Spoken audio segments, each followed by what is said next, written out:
I was just standing here, and Tom Cruise locked himself in the closet. And I asked myself, why won't Tom Cruise just come out the closet?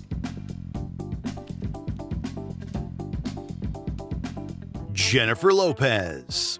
In back-to-back Season 5 episodes, Stan and Kyle tortured a Jennifer Lopez toy. This was child's play compared to Season 7, when Cartman's hand puppet upstages the real Lopez, who is depicted as an out-of-touch diva who views herself as God's gift to the world. Some girl in Colorado's trying to become the new Jennifer Lopez!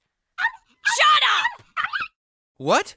Who could replace you? In the years following this episode, Lopez seemed to bring herself down to earth. That was until her 2024 documentary, The Greatest Love Story Never Told. What was supposed to provide a behind-the-scenes look at Lopez's latest album and accompanying narrative film played more like an egotistical celebrity tooting her own horn. It was a vanity project that reeked of entitlement, taking us back to 2003 when the world was officially over Bennifer. They broke up again around this time. I had 6 platinum records and I starred in 5 Hollywood movies!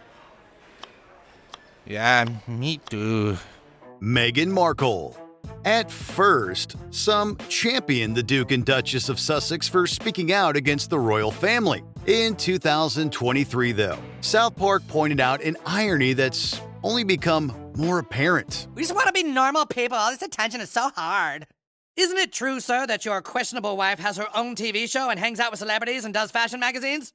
What are you suggesting? For a couple who stepped away from their fellow royals in favor of a more private life, they have a habit of calling attention to themselves. Meghan Markle, in particular, can't seem to get enough of the spotlight. South Park called Meghan and Harry out under the guise of a Canadian prince and his Instagram-loving wife. The episode is slightly more sympathetic toward the prince, depicting his wife as the one who calls the shots.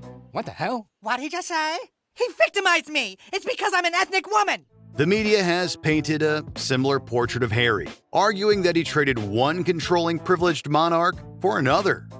Xi Jinping. Xi Jinping has been the president of China since 2013. Although with the termination of term limits, some would argue that he's become a dictator who has ushered in an age of censorship. Are you prisoners here? Some people said Pooh looked like the Chinese president, so we're illegal in China now. Jesus, what kind of madhouse is this? As South Park pointed out, Winnie the Pooh came under scrutiny in China after Xi was compared to the silly old bear. While censored, Pooh hasn't been outright banned in China. South Park is banned, however, following a season 23 episode poking fun at the parallels between the president and Pooh. The Chinese government outlawed South Park. Everything online, from streaming episodes to fan sites, was erased in China. This only proves what South Park was saying. Xi is oppressing freedom of speech. Whatever happened to old-time values? You already have business with the Chinese. You have all the connections money can buy. But there's one thing you don't have, and that's integrity. China fell right into South Park's trap. Britney Spears' critics. When Britney Spears was at her lowest, South Park provided a surprisingly empathetic portrayal. That's not to say she's depicted in the most flattering light, but the episode is far more critical of the paparazzi and public that thrived on kicking Spears while she was down. I can't take it anymore! As much as South Park condemns celebrities, this episode reminds us that Spears is a person. To the blood-sucking tabloids banking on her misfortune, she was fair game. It wasn't until years later that the media was held accountable for piling onto Spears' pain. Over a decade before framing Britney Spears, South Park told us to leave her alone. All right, enough already. This has all gone on long enough. While Spears is thankfully doing better now, this episode still reminds society how awful it can be as a whole. Kristi Noem. Donald Trump has made numerous questionable choices as president, endorsing Kristi Noem being one of them. Welcome to the team, recruits. I'm Kristi Noem, head of Homeland Security. As Secretary of Homeland Security, Noem was already making an infamous name of herself, but South Park highlighted a detail you might have overlooked. In her book, Noem wrote about killing her dog, Cricket. Chasing chickens and once biting Noem, Cricket wasn't obeying her master during hunting season. So Noem hunted Cricket, taking the dog to a gravel pit. Cricket isn't the only animal that Noem has put down, taking out a goat she deemed nasty and mean. So when there are false reports of immigrants eating dogs, Trump causes an uproar. But when Noem slaughters a furry friend, he gives her a position of power. Makes sense. You did another great job out there, Mackie. I like your style. Oh, thank you. President's handing out bonuses to recruits that stand out, and I'm gonna recommend you for the next... Oh! Grab it! Jeff Bezos. There's no denying that Amazon has made life easier for consumers. That's why most people have turned a blind eye to the company's various controversies, like causing smaller businesses to go under and creating a poor work culture. This is what we've been reduced to. We are the backbone that makes the fulfillment center work. At the top of this pyramid is Amazon founder Jeff Bezos, who South Park depicts as a diabolical supervillain right out of a Star Trek episode. Amazon workers aren't the only ones who have criticized Bezos. Employees from the Washington Post, which Bezos owns, have spoken out against their boss, especially after he blocked the paper from endorsing Kamala Harris during the 2024 presidential election. Bezos has been accused of backing candidates who promise to make the rich richer and keep consumers in their place down below. Nobody's coming to work for you, so you can take your whole plan and fulfill it somewhere else. Damn you, integrity! Bill Donohue. In South Park, the president of the Catholic League claims that everything he's doing is in the name of God. You asked for the help of the American Catholic League. Let us do our job. Yet when Jesus doesn't see eye to eye with him, Donohue is ready to crucify Christ again. Although the episode ends with Jesus slicing him in half, Donohue seemed flattered by his portrayal, which we're not sure is a good thing. Donohue displayed a still from the episode featuring his animated counterpart dressed as the Pope. That doesn't exactly diminish the idea that Donohue wants to usurp the Pope's power for himself. Donohue was more critical of an episode about sexual abuse in the church. That's not what's going on. Your local priest was never here, actually. Yeah, he was. I played with him. Oh, you did? Yet, his issue wasn't the church's depiction, but that the predatory priests were targeting kids rather than adolescents. Daniel Snyder.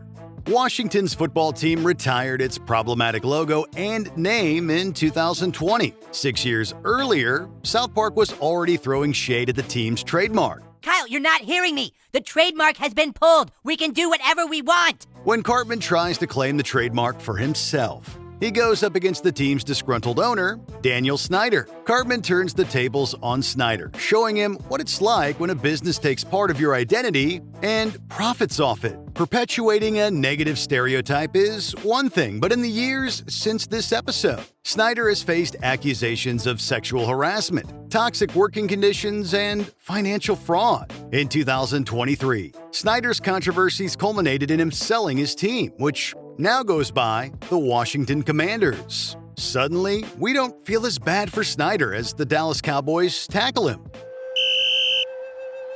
The Cowboys kick it off. L. Ron Hubbard. South Park did their homework for the episode Trapped in the Closet, detailing what Scientologists actually believe. The aliens were no longer frozen. They were dead. The souls of those aliens, however, lived on and all floated up towards the sky.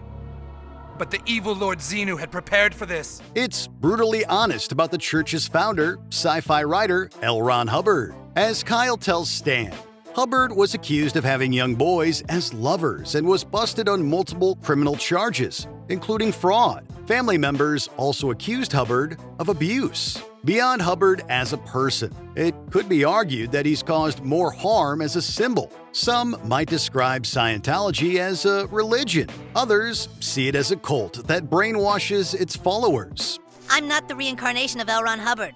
And Scientology is just a big fat global scam.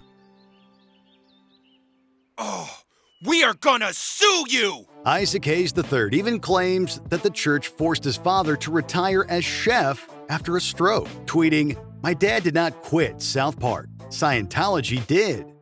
Andrew Tate. Randy Marsh got pretty toxic for a period. So toxic that he enlisted the help of a sex trafficker named Alonzo Fineschi, a thinly veiled version of Andrew Tate. Look, I'm just trying to combat the messages that the liberal left is putting out to young men about their male instincts being toxic. A kickboxer turned influencer, Tate built an empire on misogyny and far-right politics. When this episode aired in March 2023, Romanian authorities were already investigating Tate for his alleged criminal activities. Later that year, Tate and his brother were officially charged with human trafficking and sexual abuse, among other crimes. Since then, even more charges have been brought up against the Tate brothers, including a civil case involving tax evasion. While the brothers have denied any wrongdoing, many fear for the generation of young men who grew up buying into Tate's toxicity. It's okay, Randy, we're back. I'm sorry, I cut your trip short. It's okay, Randy, you made it longer than last spring break. Barry Bonds. Learning a valuable lesson, Jimmy condemns athletes who use steroids with Mark McGuire, Barry Bonds, and Jason Giambi ironically in the background. The truth is, I haven't been playing fair either. I've been using steroids. I was willing to do anything to be the best, and the steroids made me blind to the people I was hurting. While all three MLB players would be embroiled in doping scandals, Bonds' image arguably got hit the hardest. In addition to performance-enhancing allegations, Bonds was indicted for perjury. Found guilty of obstruction of justice, Bonds' sentence included probation, community service, and house arrest, although the conviction was overturned. The issue hasn't been what they achieved, 756, but how they achieved it. We know exactly what he did. We know the extent to which he used the drugs. We know the way the drugs changed dramatically the numbers and his performance. Despite maintaining his innocence, Bonds acknowledged that he wasn't very sportsmanlike, saying in 2016, "No one wants to be treated like that because I was considered to be a terrible person." Reflecting on the episode, Trey Parker said, "This was like way before people were calling out Barry Bonds, so I'm pretty proud of that." Hey kid, good for you for being honest. Rob Schneider. Matt Stone and Trey Parker dedicated an entire episode to so-called medium John Edward depicting him as a phony. Look, what I do doesn't hurt anybody. I give people closure and help them cope with life. No, you give them false hope and a belief in something that isn't real. While numerous skeptics share the same views on Edward, the episode is more recognized for its portrayal of Rob Schneider. The real Schneider thought the parody was hilarious, and if releasing terrible comedies to the public were his worst offense, he wouldn't be on our list. It was the guys from South Park did an episode, which was very funny. In recent years, though, Schneider has become infamous for spreading baseless conspiracy theories, misinformation about vaccines, and hate speech towards marginalized groups, most notably transgender people. Those are just some reasons Schneider's daughter, Elle King, is at odds with him. With many fans turning on Schneider as well, maybe he's become worthier of John Edwards' title. Rob Schneider is da derp de derp de deedly derpy derpy derp. Caitlyn Jenner. Jenner has been a prominent South Park figure since season 19, when Kyle questions if she's truly a hero. Your son said some things to a 4th grade girl that frankly make me want to puke. Now that I'm principal, I'm not going to allow anyone at the school to be made feel unsafe and harassed. What did he say? You'll have to excuse my language. I don't think Caitlyn Jenner is a hero. Under PC pressure, Kyle concludes that coming out as transgender was brave. That doesn't necessarily mean Jenner is a good person, however. This is reflected in the following episode, addressing Jenner's real-life car crash that claimed a life. Buckle up, buckaroo. She settled without jail time in what could be chalked up to a horrible accident. But Jenner's former supporters have struggled to justify her recent behavior. This includes standing against trans girls in female sports. Just as her South Park counterpart became Garrison's running mate, Jenner later endorsed Trump and ran for office herself. Yet many feel Jenner's political views contradict the message of acceptance she once preached. Well, Do I look presidential? Honestly, you look 20 years younger. Mama June Shannon. This Emmy-winning episode questions how low the standards for humanity have plummeted using Here Comes Honey Boo Boo as a point of reference. Her favorite foods are sketty and butter, and she likes drinking Red Bull and Mountain Dew. South Park depicts matriarch Mama June Shannon as a shameless reality TV mom who passes the same values, or lack thereof, to her daughter. Parker and Stone weren't the first to question Shannon's parenting capabilities. The plot thickened 2 years later when news broke Shannon was dating a registered sex offender who harmed daughter Anna. It's about getting the truth out there. I have nothing to hide. I have nothing to lose. I just want me to tell my side of the story. This later led to the show's cancellation, but Mama June still found work on TV. June's substance use persisted, though, leading to legal issues. This contributed to her strained relationship with Alana Honey Boo Boo Thompson, who has tried getting away from her mama's drama as an adult. If Mama wants to have like a relationship with me, she needs to pay me back, because one thing I don't do is I don't hang around no thief that gonna steal my money now. Mel Gibson. When Mel Gibson made The Passion of the Christ, some deemed him a profound auteur with a meaningful message to share.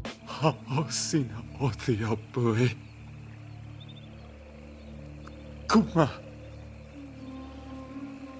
Bezrati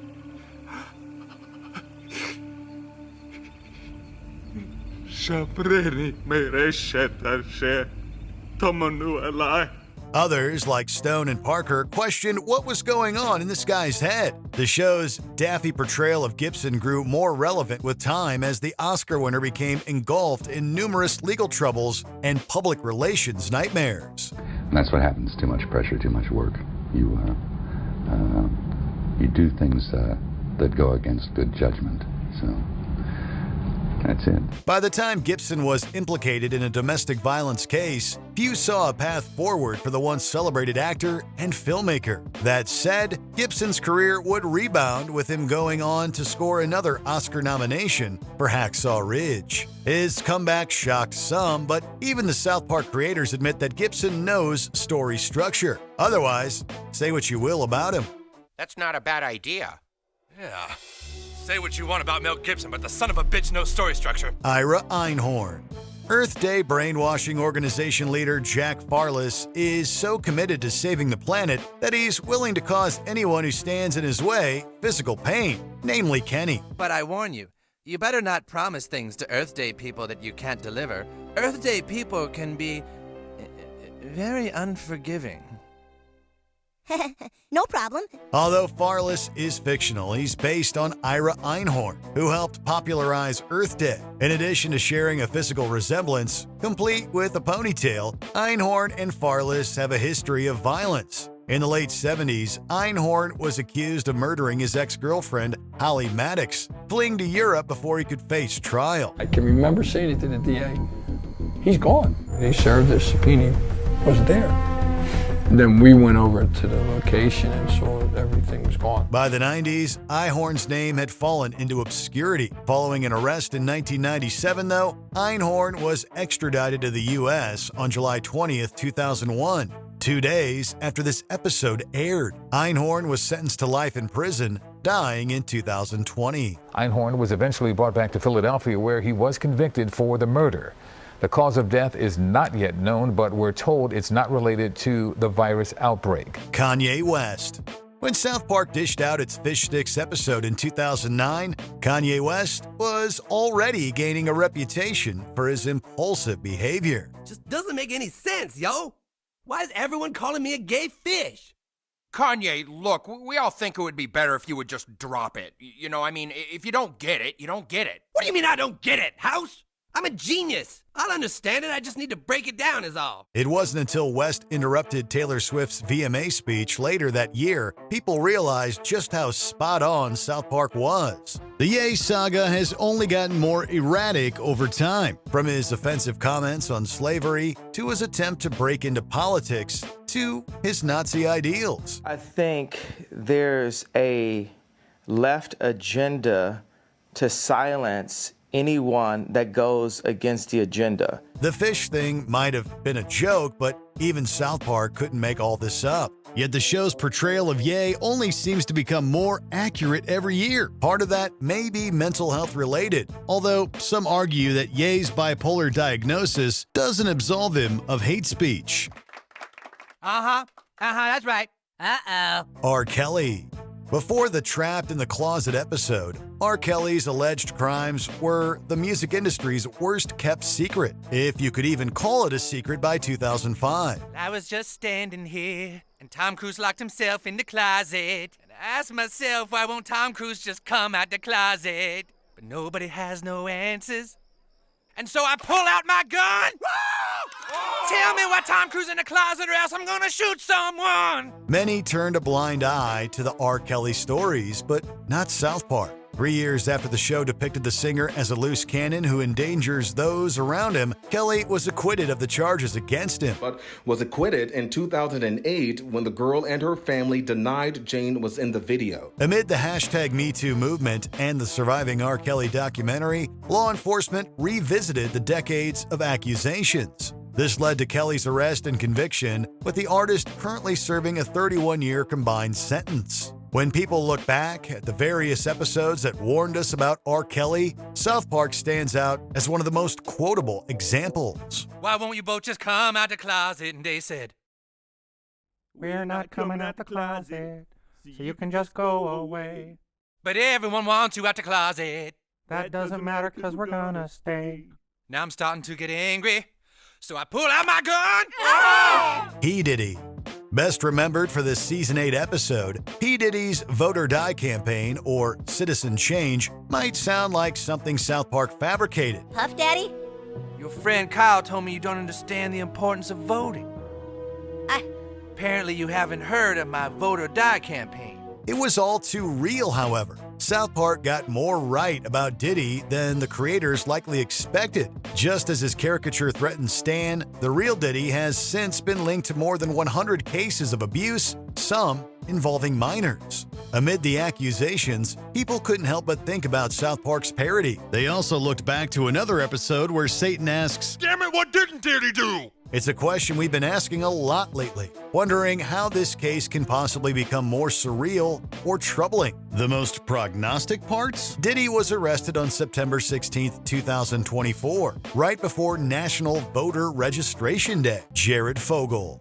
The former Subway spokesman might have seemed like an odd target for South Park in 2002. After a year of eating delicious sub sandwiches, I've proven weight loss is easy. Of course, we guess that was part of the joke. Jared Fogle appeared to be a good role model and an all-around beloved figure. Surely he'd be the last person society would turn against. A lot can change over 13 years. In 2015, Fogle's history of inappropriate and criminal behavior with children came to light. Today, Fogle came to court to accept a plea deal. Instead of serving as much as 50 years, he'll likely spend between 5 and 12.5 years in prison.